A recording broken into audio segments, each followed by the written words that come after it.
Le général Louis-Philippe Rondénion était aujourd'hui face à la Crayette. Oui. Le ministère public a plaidé le rejet des demandes de la défense. Est-ce que déjà, on pourrait savoir comment il va, Louis-Philippe Rondénion? Quel est son moral? Il va bien, il est assez serein et déterminé. Il a le moral. Il estime quelque part que ce qu'il vit s'inscrit dans la lutte démocratique, en tout cas d'un retour à la démocratie pour son pays. Donc il est parfaitement serein dans son combat. Pas seul? Non, pas seul. Non, pas seul, parce qu'en réalité, si on regarde bien même ce qui lui arrive, il n'est que le symbole d'un combat bien plus grand et qui le dépasse. C'est aujourd'hui en réalité le combat de la liberté d'expression, plus généralement des libertés publiques et plus spécifiquement de la liberté d'expression. Il ne représente, il ne symbolise, il est le symbole de ça. Ce qui lui arrive est le symbole de ça. C'est pas fondamentalement, foncièrement le général Rondénion qui se retrouve poursuivi, c'est la liberté d'expression qui se retrouve en réalité sur les bancs des accusés à la CRI. Une question aussi, c'est, Maître Abiba Touré, vous êtes quand même spécialiste des affaires politiques et tout, des procès politiques. Est-ce que cette affaire, elle est purement politique ou judiciaire? Selon moi, et malheureusement, elle est purement politique. Ah oui? Elle est purement politique parce que c'est un dossier politique travesti en une procédure judiciaire. Voilà. Mais c'est fondamentalement une procédure politique qui n'a pas grand-chose, si ce n'est que les apparences du judiciaire. Finalement, il n'y a pas d'espoir, c'est ça? Non, je ne dis pas qu'il n'y a pas d'espoir. Je ne dis pas qu'il n'y a pas d'espoir parce que justement tout l'objectif de la défense et des avocats, c'est de ramener justement sur le terrain judiciaire le dossier pour montrer sa vacuité. Et justement, c'est en montrant sa vacuité qu'on démontre que c'est un procès politique qui n'a rien à voir avec le droit. Et ça contribue à la lutte dont le Bénin ne fait pas exception, hein, malheureusement. En Côte d'Ivoire, on a eu ce même problème, et dans bien d'autres États africains, il y a cette difficulté-là. Ça fait partie de cette lutte où on veut ramener les pouvoirs à respecter l'état de droit. Qui dit respecter l'état de droit, c'est respecter le citoyen, c'est respecter le peuple. On peut avoir des divergences politiques, mais qu'on règle qu'on peut régler par les joutes verbales, par un combat politique, certainement pas en instrumentalisant le judiciaire. Or, c'est ce qui arrive. C'est pour ça que je vous dis que le général Rondénion, en réalité, est le symbole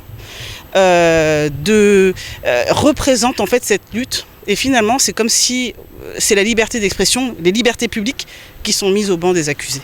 Si on accède à la demande du ministère public, qu'est-ce qui risque de se passer? Non, pour l'instant, vous savez, là, ce sont les arguments qui ont été développés pour le moment concernent les nullités. Ça concerne vraiment des débats concernant la nullité de la procédure, du fait du non-respect justement du non-respect de la procédure en la matière. Mais ça ne préjuge en rien du fond.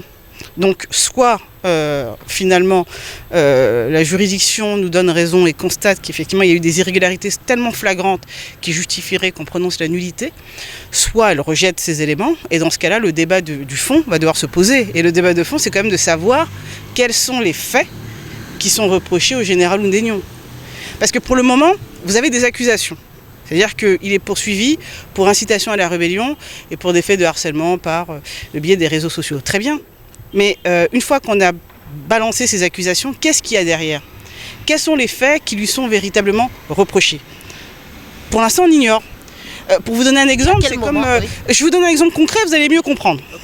C'est comme si je vous arrête et je vous dis, je vous accuse d'avoir volé. La première question que vous allez me poser, c'est j'ai volé. Qu'est-ce que j'ai volé? Et à qui je l'ai volé? Mais je ne vous réponds pas. Je vous dis non, vous êtes juste poursuivi pour vol. Enfin, je veux dire, et vraiment, c'est en ce sens que c'est absurde. C'est-à-dire qu'effectivement, il y a même un de mes confrères qui parlait d'une procédure kafkaïenne, mais effectivement, c'est-à-dire qu'il y a des accusations qui sont portées, d'un point de vue, un qualificatif juridique, d'accord, mais qui ne reposent sur aucun fait concret. Donc, pour le moment, on ne sait pas concrètement quels sont les faits qui lui sont reprochés. Quelles seront les prochaines étapes finalement?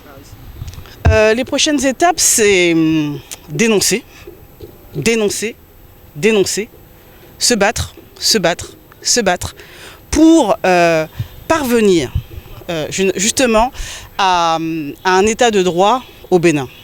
Donc, et quelque part, dénoncer, on a toujours fait ça. Vous êtes sûr que vous l'avez toujours fait? Bien sûr. Ou est-ce qu'on vous a entendu? Quand c'est politique, est-ce qu'on entend fort? Ça dépend. Écoutez, encore une fois, je vous le disais, le Bénin ne fait pas exception. Le problème, justement, c'est de montrer... Quand vous combattez seul, on ne vous entend pas. Mais quand vous combattez unis, c'est plus facile. Là, aujourd'hui, je pense que ce qui se passe, je ne suis pas béninoise, c'est vrai, je suis connue pour avoir mené des combats judiciaires, mais souvent qui n'avaient qu'un habillage judiciaire, et c'est souvent des combats politiques ou des règlements de compte politiques qu'il y avait derrière. Il s'agit de le dénoncer. Je pense que les populations, les peuples sont assez sensibles. Il faut quand même sensibiliser sur ce qui se passe, montrer à quel point l'accusation, il y a une certaine vacuité du dossier, et que finalement, c'est un règlement de compte politique. Et c'est important de le faire, je vais vous dire pourquoi, parce que personne n'en est à l'abri. Aujourd'hui, c'est chez le général Oudénion, hier c'était peut-être quelqu'un d'autre, et demain ça sera encore quelqu'un d'autre. Finalement, ce sont les enjeux médiatiques de cette affaire, c'est ça? Ce sont les enjeux médiatiques de cette affaire? Alors, l'enjeu médiatique est de sensibiliser l'opinion publique, oui, mais pas que. C'est-à-dire que concrètement, vous savez, la justice, elle est rendue au nom du peuple béninois. Donc ce qui est en train de se faire, c'est au nom du peuple béninois. C'est ça qui est aberrant. Donc soit le peuple béninois ne se reconnaît pas dans cette justice. Et dénonce aussi. Et dénonce, et donc c'est important de l'informer pour qu'il puisse dénoncer. Soit le peuple béninois s'y reconnaît, mais ça m'étonnerait au regard du fait que pour le coup il y a beaucoup d'arbitraire, et comme je vous le dis, le problème n'est pas de poursuivre. Dans un état de droit, n'importe qui peut être poursuivi, c'est pas ça le problème, et tant mieux dirais-je. Mais la difficulté, c'est quand on vous poursuit, encore faut-il qu'on puisse vous dire qu'est-ce que vous avez fait, et qu'on respecte la procédure. C'est-à-dire qu'il faut que vous ayez suffisamment confiance en votre système judiciaire pour vous dire que la décision qui va intervenir, elle aura été rendue par une justice indépendante, selon des règles de droit qui ont été respectées.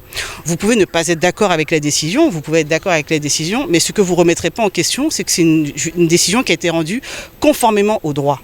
Mais peut-on vraiment dire ça actuellement au Bénin, concernant le fonctionnement de la question reste posée. Je pense que vous avez tous votre réponse, hein, en tout cas. Alors, une dernière question, c'est sur la stratégie principale.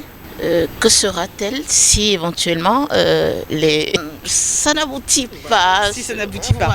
Voilà. Très bien. Bon, vous savez, si je commence à dévoiler la stratégie maintenant, ce n'est plus une stratégie. Hein.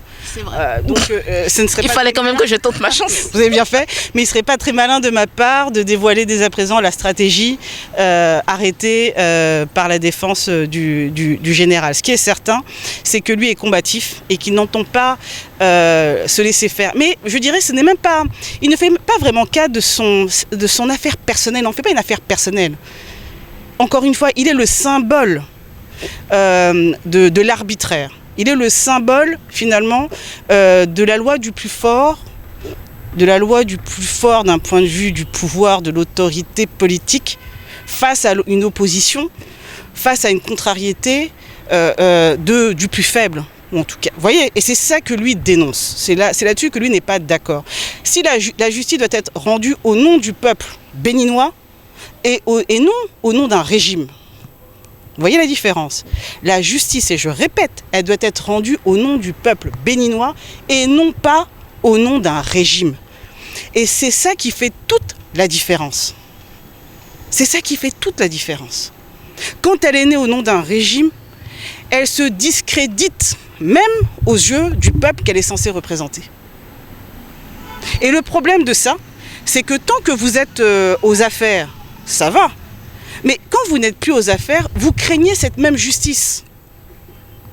Vous la craignez forcément, puisque vous savez que ce n'est pas le droit qui y est dit, ce sont ce que le politique aura décidé, que le pouvoir judiciaire répète tel un perroquet. C'est ça qui n'est pas bon.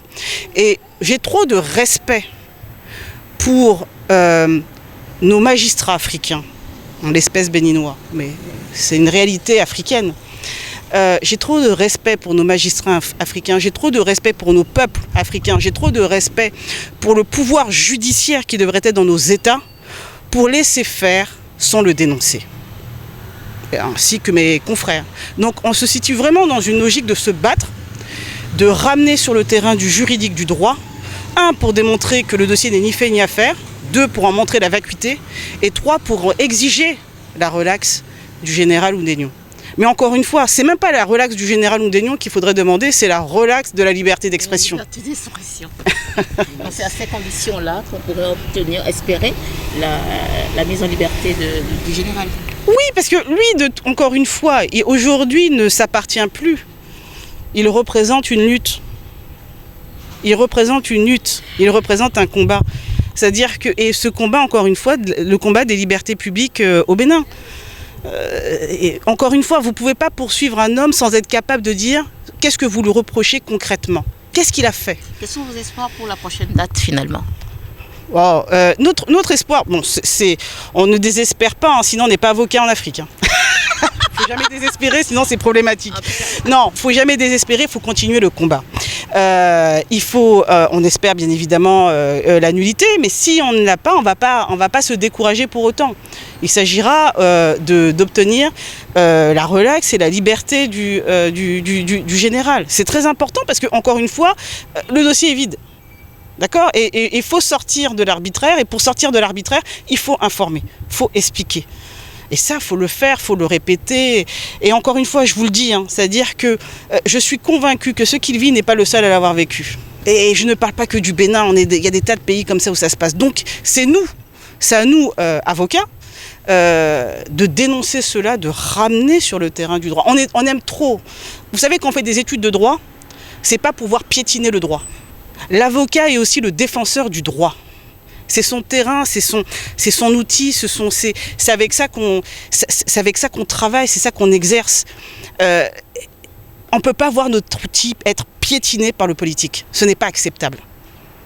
Ce n'est pas acceptable pour nos États, mais c'est pas acceptable. Quand on a de l'estime et du respect pour son peuple, et pour ces peuples africains, on ne peut pas accepter ça. Donc c'est tout notre combat. On va dénoncer. Merci maître. Merci à vous. Pour refléter au mieux notre engagement envers les communautés au Bénin, en Afrique et dans le monde, votre plateforme média Reporter Bénin Monde embrasse une plus large vision et devient Reporter Média Monde. Nous sommes le trait d'union entre les communautés et les gouvernants. Suivez-nous via notre site www.reportermediamonde.com et en vous abonnant à nos différentes pages sur les réseaux sociaux. Reporter Média Monde. Nous faisons de votre information l'actualité du moment.